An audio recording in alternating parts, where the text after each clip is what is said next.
बिस्मिल्लाहिर्रहमानिर्रहीम। अस्सलाम वालेकुम नाज़रीन, मैं हूं नजीब अली और आप देख रहे हैं मेरा यूट्यूब चैनल रियल सबक।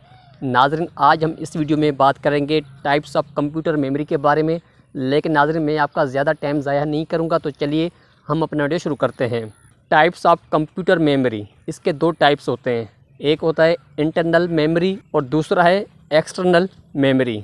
इंटरनल मेमोरी के फिर दो टाइप होते हैं, एक होता है रोम, दूसरा होता है रैम।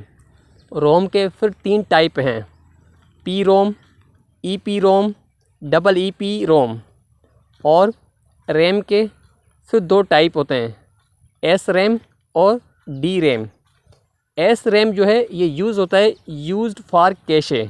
उसके बाद डी रैम जो है इसके तीन टाइप है, S D RAM, R D RAM, D D R या एस डी रैम।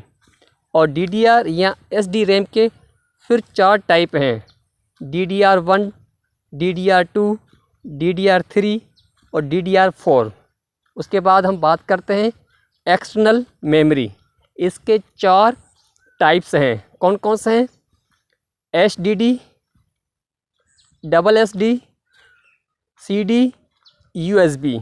नाज़रीन, आज का वीडियो बस यहीं तक था। मैं उम्मीद करता हूँ कि आपको ये वीडियो पसंद आया होगा। अगर आपको ये वीडियो पसंद आया है तो चैनल को सब्सक्राइब करें और वीडियो को लाइक करें, अपने दोस्तों के साथ शेयर करें और कमेंट में अपनी राय लाजमी दीजिएगा। तब तक के लिए अल्लाह हाफ़िज़।